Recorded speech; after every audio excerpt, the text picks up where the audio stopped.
2026 চনৰ যেটো সাধাৰণ নিৰ্বাচন আহি আছে আমাৰ অসমৰ এই সাধাৰণ নিৰ্বাচনত আমি বিশেষকৈ মই এগৰাকী প্ৰচাৰমুখী জনগোষ্ঠীৰ ব্যক্তি হিচাপে আগন্তুক বিধানসভা নিৰ্বাচনত আমাৰ বিশেষকৈ চিপাঝাৰ সমষ্টিত যেটো প্ৰায় 60,000 ভোট প্ৰচাৰমুখী জনগোষ্ঠীৰ আছে গতিকে এই জনগোষ্ঠীখিনিয়ে আটাইখিনি ভোট আগন্তুক দিনতো বা যোৱা কেইটা বছৰতো আমি অসমৰ এগৰাকী শক্তিশালী মুখ্যমন্ত্ৰী ডক্টৰ হিমন্ত বিশ্ব শৰ্মাৰ লগতে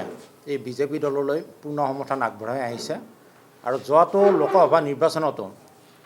দৰং আৰু ওদালগুৰি লোকসভা সমষ্টিৰ মাননীয় সাংসদ দিলীপ শইকীয়াদেৱক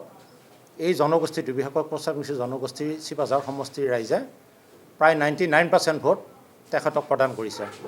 আৰু এই কথাখিনি সম্ভৱ হৈছে আমাৰ চিপাঝাৰ সমষ্টিৰ মাননীয় বিধায়ক ডক্টৰ পৰমানন্দ ৰাজবংশীৰ কাৰণে কাৰণ এই কাৰণে মই কথাটো কৈছোঁ যে এগৰাকী শক্তিশালী প্ৰচাৰমুখী জনগোষ্ঠীৰ কংগ্ৰেছৰ সাংসদ আছিল তেতিয়া মাধৱ ৰাজবংশী কিন্তু পৰমানন্দ ৰাজবংশীৰ নেতৃত্বত প্ৰায় 99% প্ৰচাৰমুখী জনগোষ্ঠীয়ে কিন্তু বিজেপিৰ প্ৰতি আকৰ্ষিত হৈ দিলীপ শইকীয়াৰ প্ৰতি আকৰ্ষিত হৈ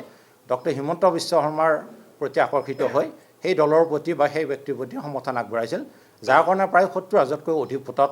চিপাঝাৰ সমষ্টিয়ে যোৱা লোকসভা সমষ্টিত লিড দিবৰ কাৰণে সক্ষম হৈছিল গতিকে মই আগন্তুক দিনতো এগৰাকী প্ৰচাৰমুখী জনগোষ্ঠীৰ ব্যক্তি হিচাপে ডক্টৰ পৰমানন্দ ৰাজবংশীক বিচাৰোঁ এইকাৰণে কাৰণ প্ৰথমতে মাত্ৰ তেওঁ 5টা বছৰ প্ৰতিনিধি হিচাপে ৰাইজৰ প্ৰতিনিধি হিচাপে বিধায়ক হিচাপে চিপাঝাৰ সমষ্টিত আমি লাভ কৰিছোঁ তাৰে এটা বছৰ COVID-19ত গৈছে আৰু সেইফালৰ পৰা যদি চাওঁ আমি কেৱল 4টা বছৰ তেখেতে কাৰ্য সম্পাদন কৰিবৰ কাৰণে সুবিধা পাইছে আৰু এই 4টা বছৰত অকল প্ৰচাৰমুখী জনগোষ্ঠীয়ে নহয় চিপাঝাৰ সমষ্টিৰ সকলো জাতি জনগোষ্ঠীৰ লগত লৈ তেখেতে কাম কৰি আছে আমি এইটো প্ৰত্যক্ষ কৰিছোঁ আৰু আপোনালোকে হয়তো সকলোৱে কথাখিনি মন কৰিছে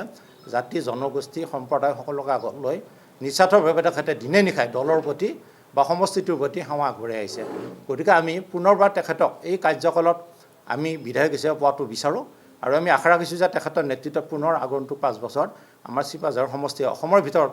এটা ভাল সমষ্টি হিচাপে আমি লাভ কৰিবৰ কাৰণে সক্ষম হ'ম গতিকে মই মুখ্যমন্ত্ৰী মহোদয়ক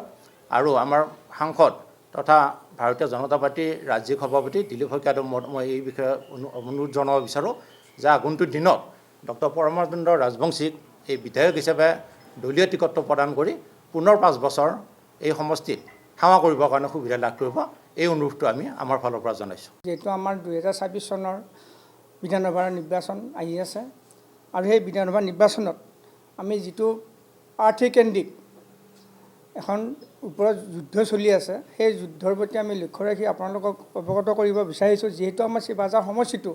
কোচ অধ্যুষিত এলেকা আৰু সেই কোচ অধ্যুষিত সমষ্টিটোৰ কাৰণে আমি স্থানীয় ব্যক্তি এজনৰ প্ৰাৰ্থিত্ব বিচাৰিছোঁ আৰু সেই স্থানীয় ব্যক্তিজনে হৈছে আমাৰ পৰমানন্দ ৰাজবংশী যোৱা 5টা বছৰ বিধানসভাৰ বিধায়ক হিচাপে তেওঁ যিখিনি কাম কৰিলে সেইখিনি আমাৰ মনোভূত হৈছে ৰাইজেও উপকৃত হৈছে যিহেতু উদাহৰণস্বৰূপে আমি গাঁৱত গ'লে আগতে বোকা পানী গছকি যাব লগা হৈছিলে এতিয়া কিন্তু প্ৰত্যেকখন গাঁৱে গাঁৱে যিবিলাক ৰাস্তা গৈছে পকীকৰণ হৈছে ফেভাৰ ব্লক হৈছে আৰু বহুতো উন্নয়নৰ কাম হৈছে সেইফালৰ পৰা লক্ষ্য ৰাখি আমি বলিষ্ঠ ব্যক্তি হিচাপে পৰমানন্দ ৰাজবংশীক বিচাৰোঁ আৰু আগন্তুক 26ৰ বিধানসভাত তেওঁ আমাৰ MLA হিচাপে আমাৰ যাতে সেৱা কৰিব পাৰে সেইকাৰণে আমি ঊৰ্ধ্বতম কৰ্তৃপক্ষক অনুৰোধ জনাইছোঁ আপোনালোকৰ মাধ্যমেৰে আৰু আমাৰ স্বয়ং আমাৰ মুখ্যমন্ত্ৰী ডাঙৰীয়া আৰু আমাৰ দিলীপ শইকীয়া আমাৰ অসম বিজেপি সভাপতি ডাঙৰীয়াকো আমি অনুৰোধ জনাইছোঁ তেওঁলোকে যাতে আমাৰ এই কোচ ৰাজবংশীৰ মনৰ আশা পূৰণ কৰি দিয়ে